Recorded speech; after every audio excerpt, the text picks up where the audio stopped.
Hello दोस्तों, मैं हूं राहुल स्वामी। बहुत बहुत स्वागत है आपका हमारे केमिकल इंजीनियर ग्रुप ब्लॉक में। आज मैं बात करने वाला हूं जॉब के लिए। आपको अगर अप्लाई करना है तो कैसे अप्लाई करें। कोई सी भी फील्ड में, केमिकल इंजीनियर, इलेक्ट्रिकल इंजीनियर, किसी भी फील्ड में आपको जॉब के लिए अगर अप्लाई करना है तो उसका भी एक तरीका होता है। कैसे आप जॉब के लिए अप्लाई कर सकते हैं, क्या करना है अप्लाई करने के लिए, कैसे जॉब के लिए अप्लाई करना है, कैसे जॉब ढूंढना है और क्या नहीं करना है, क्या तरीका है जॉब को सर्च करने का, इस वीडियो में मैं आज आपको वो बताऊंगा। मैंने 12 साल में जो मैंने फील किया कि जॉब के लिए कैसे अपने रिज्यूम को आगे फॉरवर्ड करना है, कैसे किससे बात करना है, कैसे कंपनी में जाके उसके कैरियर में जाके रिज्यूम देना है, आज मेरा वीडियो उसके रिगार्डिंग है। बात करते हैं पहला तरीका। जैसे आपको पता है कि हमको किस फील्ड में जॉब करना है, किस कंपनी में जाना है, केमिकल में जाना है या रिफाइनरी में जाना है या फार्मास्यूटिकल में जाना है। सबसे पहले आप गूगल में जाके top company, list of pharmaceutical company, chemical company, पहले आप ये सर्च कीजिए और आप डिसाइड कीजिए कि मुझे केमिकल फील्ड में जाना है कि किस फील्ड में जाना है। उसका बाद उसका नाम सर्च कीजिए तो आपको बहुत सारी कंपनी की नाम आएगी। टॉप एमएनसी कंपनी सर्च कीजिए, केमिकल की है या फार्मा है या पेट्रोलियम है। उसके बाद वो कंपनी का वेबसाइट खोलिए, हर कंपनी का वेबसाइट खोलिए। उस वेबसाइट को खोलने के बाद उसके कैरियर ऑप्शन में जाइए। कैरियर ऑप्शन में जाइए तो हर कंपनी जब भी कोई रिक्वायरमेंट रहती है तो मैक्सिमम कंपनी अपने कैरियर में वो अपना रिक्वायरमेंट जो रहता है, वैकेंसी रहता है, जिस डिपार्टमेंट के लिए रहता है, कितना एक्सपीरियंस चाहिए, क्या रिक्वायरमेंट है, क्या क्वालिफिकेशन चाहिए, वो सब रहता है। अगर आप कैरियर में गए, अगर वैकेंसी नहीं दिखती है तो कोई बात नहीं, उसमें आप ऑनलाइन अपना रिज्यूम को सबमिट कर सकते हैं, ये ऑप्शन रहता है। दूसरा ऑप्शन रहता है कि अगर वो भी ऑप्शन नहीं है, ना अगर जॉब का वैकेंसी है, ना रिज्यूम सबमिट करने का ऑप्शन है, तो तीसरा ऑप्शन रहता है उसका मेल आईडी लिखा रहता है। कैरियर में उसका मेल आईडी लिखा रहेगा तो आप उस मेल आईडी को लेके अपना रिज्यूम उस कंपनी को फॉरवर्ड कर दीजिए। मेल में लिखिए कि सर मेरा ये एक्सपीरियंस है, मेरा ये क्वालिफिकेशन है और मैं इस फील्ड में जॉब ढूंढ रहा हूँ। जब भी उस कंपनी को आपकी रिक्वायरमेंट होगी तो वो कंपनी आपको डेफिनेटली कॉल करेगी। तो इसी तरह आप हर कंपनी के वेबसाइट में जाइए। कंपनी के वेबसाइट में जाने के बाद यही प्रोसेस आप फॉलो कर सकते हैं। पहला तरीका ये तरीका है कि आप जाके सर्च कीजिए और कंटिन्यूसली अगर आपको जॉब ढूंढ रहे हैं तो कंटिन्यूसली हर कंपनी के कैरियर ऑप्शन में जाके देखते रहिए। कभी भी वैकेंसी आ सकती है, ये आप कंटिन्यूटी करते रहिए। जैसे मैं भी ढूंढता रहता हूँ, जैसे मुझे ओपाल है, उसमें अगर मैं ट्राई करता हूँ, भटिंडा रिफाइनरी है, हल्दिया पेट्रोकेमिकल है, ये ब्रह्मपुत्र क्रैकर है, तो मैं भी अभी भी उस कंपनी के कैरियर में जाके जॉब सर्च करते रहता हूं कि कभी वैकेंसी आएगी तो मैं अप्लाई करूंगा। ये मैं भी बता रहा हूं, मैं भी अभी ऐसा करता हूं। दूसरा तरीका है ऑनलाइन। ऑनलाइन जो वेबसाइट है, बहुत सारी वेबसाइट है, जैसे naukri.com है, monster.com है, तीसरा लिंक्डइन है। सबसे पहले आप naukri.com में एक अच्छा सा अपना प्रोफाइल बनाइए। आपका जो एक्सपीरियंस है वो दिखाइए, जो आपका रिज्यूम है अपडेटेड रिज्यूम उसमें डालिए, अपना प्रोफाइल पिक्चर लगाइए।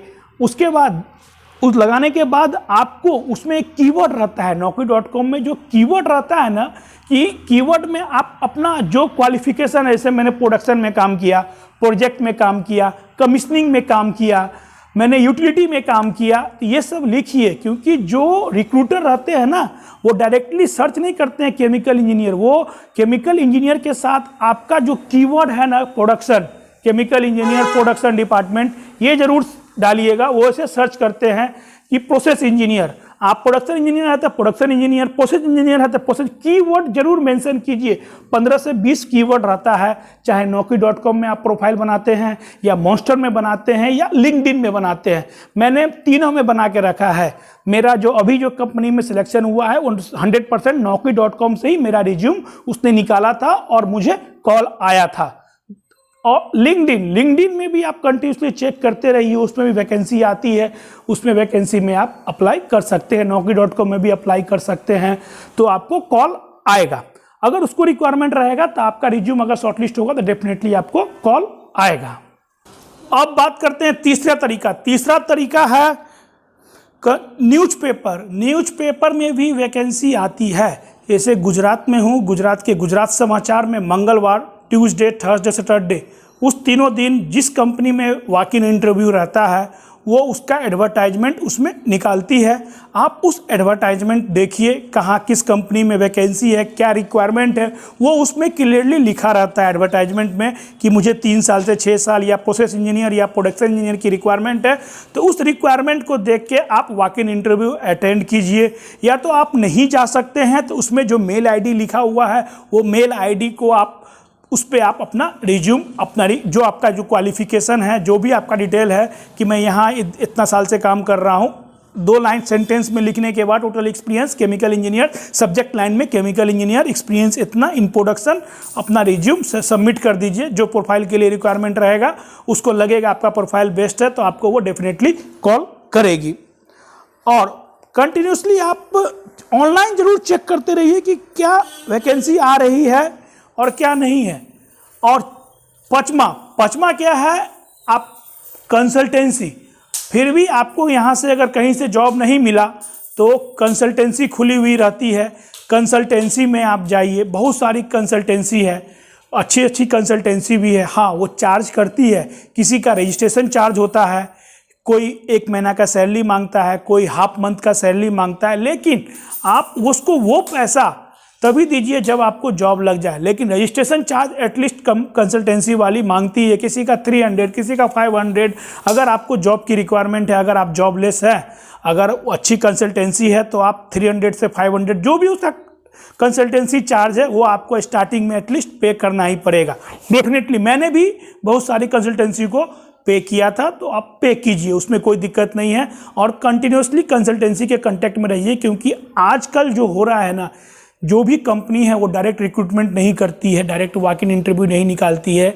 सबसे पहले वो कंपनी में ही रिक्वायरमेंट निकालती है, वहाँ से फुलफिल नहीं होता है तो वो कंसल्टेंसी से मिलती है, कंसल्टेंसी को बताती है कि ये उसका रिक्वायरमेंट है। तो कंसल्टेंसी naukri.com से बच्चे का रिज्यूम निकालती है। जैसे मेरा रिज्यूम भी इस कंपनी में कंसल्टेंसी ने निकाला, कंसल्टेंसी ने कंपनी के HR को कांटेक्ट किया, वहाँ मेरा रिज्यूम फॉरवर्ड हुआ। सारा मेरा प्रोसेस थर्ड पार्टी कंसल्टेंसी ने ही किया। लास्ट में जब मेरा सिलेक्शन हो गया तब फिर कंपनी से मेरा सैलरी डिस्कशन हुआ। तो कंसल्टेंसी का आजकल बहुत रोल है। आपको जब अगर आप कंसल्टेंसी से मिलते हैं, रजिस्ट्रेशन अगर चार्ज मांगती है तो आप दे सकते हैं, उसमें कोई घबराने की बात नहीं है। हाँ, अगर वो बोलेगी आपका 1 मंथ का सैलरी लूँगा या हाफ मंथ का सैलरी लूँगा, लेकिन वो कब, जब आपका जॉब मिल जाता है तब आप पैसा पे कर सकते हैं, क्योंकि आप जॉबलेस है, आपको जॉब की रिक्वायरमेंट है। अगर आपको सामने से कंसल्टेंसी का कॉल आता है तो आपको वो कोई चार्ज नहीं मांगती है, क्योंकि कंपनी ऑलरेडी उसको पैसा पे करती है। अगर उसका बच्चा किसी का सिलेक्शन होता है तो जितना भी सैलरी होता है तो कंपनी उसको खुद ही उतना पैसा पे करती है। और ऑनलाइन भी कंसल्टेंसी सब बहुत सारी में, उसमें आप जाके उसमें अपना रिज्यूम डाल सकते हैं। लास्ट तरीका होता है जॉब के लिए अप्लाई करने का, वो होता है रेफरेंस। अगर कहीं कोई रिक्वायरमेंट निकली है, आपको पता चलता है, अगर आपको मेल ID मिलता है, तो अगर उस कंपनी में कोई आपका रेफरेंस है तो रेफरेंस बहुत मायने रखता है, बहुत। अगर आपने रिज्यूम सेंड किया और रेफरेंस बाय जिसका कोई कंपनी में काम कर रहा है उसका अगर रेफरेंस अगर आप लिख देते हैं तो आपको प्रेफरेंस पहले दिया जाएगा। या तो आप कहीं भी इंटरव्यू के लिए जाते हैं और किसी का रेफरेंस बोलते हैं कि ये मेरा रेफरेंस है, तो आदमी फीडबैक उससे लेता है, कंपनी को पता चलता है कि हाँ, ये बंदा, इस आदमी का गारंटी लेता है कि इस बंदे को जानते हैं, ये बंदा अच्छा है, तो उसको प्रेफरेंस मिलेगा। अब ये सब हो गया तरीका कैसे आप जॉब के लिए अप्लाई करना है। और क्या नहीं करना है वो मैं आपको, बहुत इम्पोर्टेंट चीज़ है। इम्पोर्टेंट क्या होता है, कितने लोग रिज्यूम भेज देते हैं, बार बार रिज्यूम भेजते रहते हैं। HR का आपको मेल ID मिल गया, बार बार रिज्यूम उसको भेज रहे हैं, तो आपको ऐसा लगता है कि वो आपका रिज्यूम देखेगा। तो आप ये चीज़ भूल जाइए, कोई भी आदमी को अगर आप बार बार रिज्यूम भेजिएगा तो आपका रिज्यूम वो पढ़ेगा भी नहीं और डिलीट कर देगा। आप अपना काम कीजिए, एक बार रिज्यूम भेजिए, फिर 3, 4, 5 महीना के बाद लगता है कोई रिक्वायरमेंट नहीं आया तो उसको रिमाइंडर एक मेल डाल सकते हैं, लेकिन बार बार मेल नहीं करने का। दूसरा, आपको अगर किसी एचआर का मेल आईडी या तो नंबर, मोबाइल नंबर मिल जाता है तो बार बार आप उसको फ़ोन कर रहे हैं कि सर मैंने रिज्यूम भेजा है, कुछ रिक्वायरमेंट है तो बताइए, तो इससे भी आपका कोई फ़र्क नहीं पड़ने वाला है। वो आपको नेगलेक्ट करेगा कि ये मुझे टॉर्चर कर रहा है। रिक्वायरमेंट कंपनी को है, ठीक है, मुझे भी रिक्वायरमेंट है, जॉब नहीं है या जॉब है चेंज करना चाहते हैं, तो बार बार आप किसी को डिस्टर्ब नहीं कर सकते हैं। ऐसे में आपका वैल्यू ख़राब होगा और आपको दोबारा कंपनी इंटरव्यू के लिए भी नहीं बुलाएगा। और एक तीसरा इम्पोर्टेंट चीज़, लोग कंपनी के गेट पे जाके सिक्योरिटी को रिज्यूम भेज देते हैं कि सर मेरा रिज्यूम आप एचआर में दे दीजिएगा। तो मैं आपको ये सच्चाई बता देता हूँ भाई साहब, आप 200 रिज्यूम दीजिएगा ना कंपनी में जाके भी, तो 200 में से 1-2 ही रिज्यूम एचआर तक पहुँचता है। बाकी रिज्यूम सिक्योरिटी के गेट पे ही वो लोग फाड़ के फेंक देते हैं। मैंने भी देखा है। अभी लोग जिसके पास नहीं है वो लोग मजबूर है, लेकिन वो सिक्योरिटी वाले को पर्सन से, आपके जॉब से कोई लेना देना नहीं है। एचआर में भी रिज्यूम जाएगा, उसके पास इतना काम रहता है तो वो भी आपके रिज्यूम का कोई वैल्यू नहीं देता है। तो ये करने से भी कोई बेनिफिट नहीं है। और मैं अपना एक्सपीरियंस बता रहा हूँ, मैंने भी जब मुझे जॉब चेंज करना था तो मैंने भी ऑनलाइन एचआर का मेल आईडी निकाला और रिज्यूम भेजा, लेकिन 100 में से एक ही कोई आदमी होगा जो मुझे कॉल किया होगा। बाकी फ़र्क नहीं पड़ता है, आप कितना भी रिज्यूम बार बार भेजिए या कंपनी के गेट पर दीजिए या बार बार एचआर को फ़ोन कीजिए, तो वो सही तरीका नहीं है। अगर कंपनी को रिक्वायरमेंट रहेगी तो वो सामने से आपको फ़ोन करेगी, सामने से आपसे डिस्कस करेगी कि ये मेरे प्लांट में रिक्वायरमेंट है, ये है। तो ऐसा आप कभी गलती मत कीजिएगा। हाँ, उसके कैरियर में जाइए, कंपनी के कैरियर में जाइए, अगर वहाँ रिक्वायरमेंट है तो वहाँ आप अपना रिज्यूम अप्लाई कर दीजिए। अगर वैकेंसी निकला हुआ है तो वैकेंसी पे आप एक बार अप्लाई कर दीजिए, तो आपको अगर उसका शॉर्टलिस्ट होगा तो डेफिनेटली कॉल आएगा।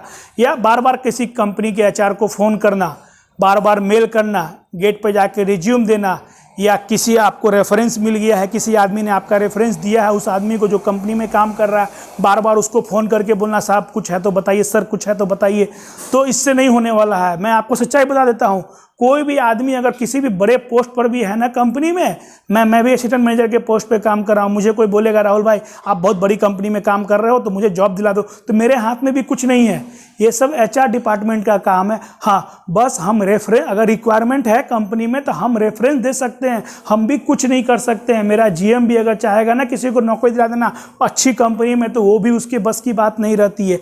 वो बस रेफरेंस दे सकता है। अगर उसके प्लांट में या उसके कंपनी में अगर वैकेंसी है तो वो बंदा सिर्फ बोल सकता है कि हाँ हम इस बंदे को जानते हैं, आप इसको शॉर्टलिस्ट कर सकते हैं। इसके अलावा भी उसके हाथ में कुछ नहीं रहता। हाँ, वो हेल्प कब कर सकता है कि जब वो बंदा आपका इंटरव्यू ले रहा है तब उससे आपका कोई लिंकअप है, तब आपका कुछ हो सकता है। बाकी जो आप सोचिएगा कि हम सर हैं मेरे फ़ोन कर दें, रिक्वायरमेंट दूसरे प्लांट में है और हम इनको फ़ोन कर रहे हैं, तो वो बस इंटरव्यू लेने वाले से अगर उनका कुछ जान पहचान होगा तभी कुछ हो सकता, बाकी ऐसे आपका कुछ नहीं हो सकता। आप अपना काम कीजिए, अपना रिज्यूम भेजते रहिए, कहीं भी रिक्वायरमेंट है तो आपका सिलेक्शन हो सकता है, नहीं भी हो सकता है। मैंने भी बहुत स्ट्रगल किया अपने लाइफ में, मैंने भी बहुत लोगों को कॉल किया, लेकिन भाई साहब कोई रिस्पॉन्स नहीं देता है।